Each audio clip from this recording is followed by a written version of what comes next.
Good evening, Stonegate audience. How is everybody doing tonight? I really hope 2019 is off to a really good start for everybody. So just this week, I was talking with a real estate investor. This guy was a landlord, and we started talking a little bit about real estate and real estate financing and that type of thing. And I realized just from talking with him, he actually didn't have a really good understanding of real estate financing and paperwork, especially. He was a very experienced landlord, apparently had done really well with it, but really didn't have a really good understanding of that. So I thought it would make a good class tonight just to kind of go over some really basic things to just generally be aware of and then watch for. This might be, some of it might be a review for my note investor friends, but the basics are always really, really important whenever you are. And I'm going to go over a little bit at the end about how the paperwork and such is really something worth paying attention to, and it should actually affect your decision making based on what it is you're looking at. So in any real estate transaction, there's three very, very important pieces of paperwork you really want to look at and just pay attention to. Number one is the loan paperwork. This is typified in paper form, actually, by what's called a note, okay? I hear this from a lot of my friends. Bill, yeah, I see you're doing this note investing. I really don't even understand what that is. So I tell them a little bit.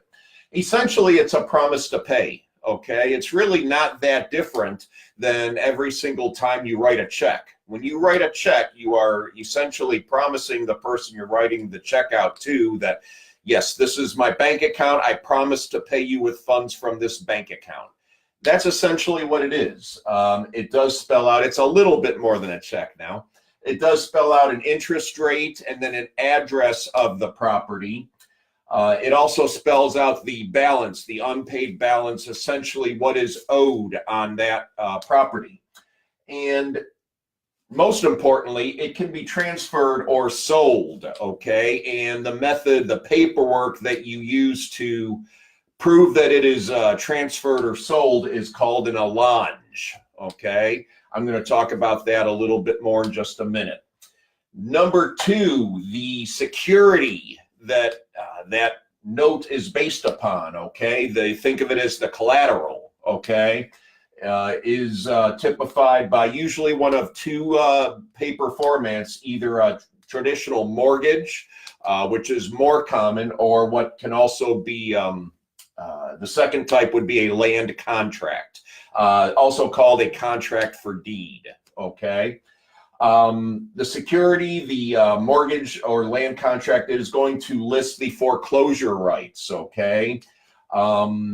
Essentially, it's the collateral, okay? So you've got your loan, your note, which again is a promise to pay. However, if you do not pay, the security instrument, the mortgage or the land contract spells out what happens if you don't pay, okay? Very important. And then this is going to transfer via an assignment, okay? Again, remember that because that's going to affect your decision making. And then the third key type of thing is called an ownership, okay? Is a measure of ownership, and that is a deed, okay? A deed is recorded with the county, okay? That is public knowledge.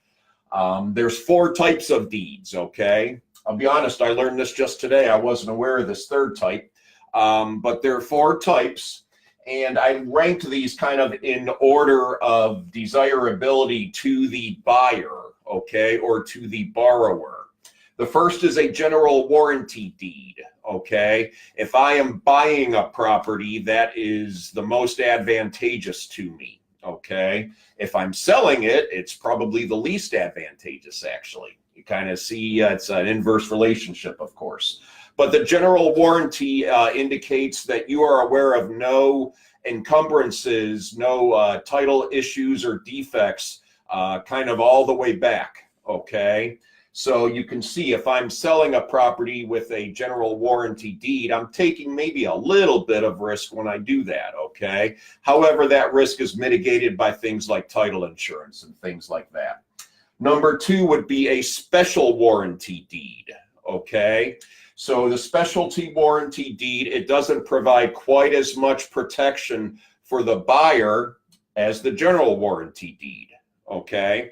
So instead of, I said the general warranty deed is kind of protects you going back, the special warranty deed signifies that the property was not encumbered during my period of ownership.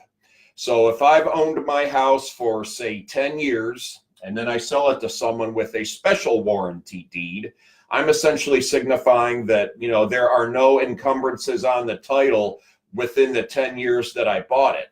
Now, I don't know what the heck happened before I bought the house, okay? So you can see it's not quite as much a protection as the general warranty deed. The third kind that I just learned about today is called a bargain and sale deed, okay? So again, this provides even a little bit less protection to the buyer or to the borrower. This type of deed, actually, the buyer gets no protection from encumbrances. And then the fourth type of deed, which is used a lot of times in transfers among family members, but then also sometimes with regards to real estate transactions with investors, would be a quitclaim deed. And a quitclaim deed is going to provide the least amount of protection of the four types of deeds that I have listed here. Its uses can be limited. You know, essentially the grantor, the person who's selling, just gives up all rights to the property and transfers it to the grantee. The E receives is the way I was taught. And again, so these are ranked in order of protection for the borrower or for the buyer. So I promised you, you know, I'd give some information then about how this affects your decision making. Well, from the top here, you just want to double check your numbers, okay? A lot of times we'll get information about a note for sale and it'll say, you know, this note has 6% interest. Well, you want to double check the actual paperwork, the note itself. You want to double check, make sure the address matches. I've had other people say, you know, I've actually looked at a couple loans where this was not consistent. And the seller of the note said, well, you can get that fixed later on. True, you probably can, but you have to keep in mind that this will take both time and probably money to fix. So all things being equal, a note with those defects would be worth less than one that did not have those defects. That includes also the UPB, the unpaid balance, okay? You want to make sure that that matches. And then some note sellers will try to say there's another category, like the total balance, and that includes things like legal fees and such.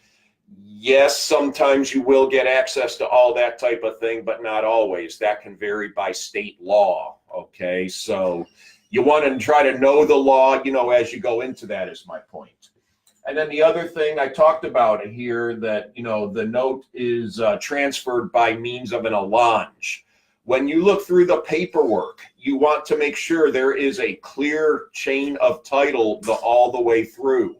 If the loan was initiated with A from Bank of America, and then it was transferred to, I don't know, Chase Bank, okay? This is very unlikely, but it could happen, okay? And then I buy it, okay? My company buys it, Stonegate, okay?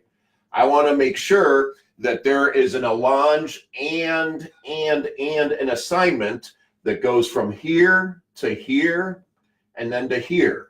If it goes from Bank of America and there's no paperwork that shows that it ever got sent to Chase, that could definitely be an issue. That's the type of thing you want to double check with a title report, okay? A title report or an O&E, an ownership and encumbrances report. And then the other thing you do want to keep in mind is your type of deeds, okay? And this can affect whether you are buying or whether you are selling a note or even just a piece of property. If you're getting it with a quitclaim deed, okay, again, that will give me the least amount of protection. So I would probably want to make sure that I'm really, really well covered, okay? I'm probably not going to skimp on getting like a title report because I'm getting less protection there. If I do have a general warranty deed, it all depends, again, by the state. I do want to make sure that, you know, I'd be covered somewhat, but, you know, maybe I can get by with just an O&E report as compared to a title report.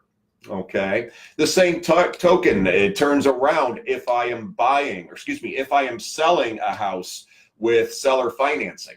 If I'm selling a house with seller financing, I'd probably rather sell it to you with a quitclaim deed. Okay. Because I'm cutting down on my own potential liability.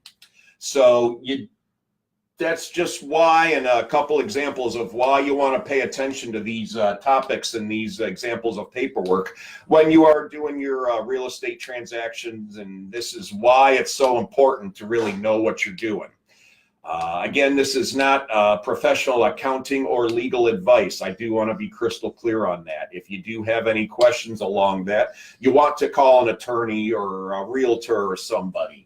If you're not quite sure as you're looking through this paperwork, if you know what you're looking at, it probably would be worth some time and money then to have another professional look at it. There are companies that can do this. Sometimes servicing companies can do that. Attorneys can do that. You just want to make sure that you are being careful with what it is you're doing. So that wraps that up. A short one tonight. Hopefully everybody got something out of that. I see I've got a number of people joining here. Again, this is, I'm going to be doing my videos every Sunday at 8 o'clock, unless I'm, you know, flying or something on a plane or, you know, something has come up. There will be 1 week like that, actually, a couple weeks from now. So I will let you know what happens there. But as it is right now, I will be here again next Sunday at 8 p.m. Talking about note investing. Next week, I will probably talk about the difference between a mortgage and a land contract. That was what I actually started to get ready yesterday. But then I realized I kind of needed to take a step backward and go over some of these other things in order to have that make a little bit more sense.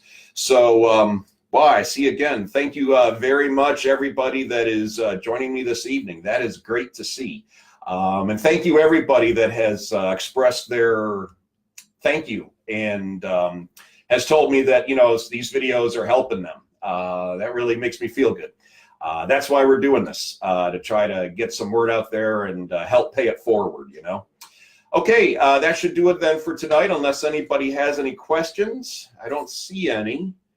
Okay, well, thank you very, very much. I do pay attention to this going forward. I will be posting this on my page and a couple of other places. I will watch, and if anybody has any questions, feel free to post it in the comments section. I will reply there, or you can always get in touch with me through social media. I'm not hard to get a hold of. All right, until next time then, everybody, thank you again for joining. That is how you climb the hill. And we'll see you next week. Thanks again. Have a great night. Bye-bye.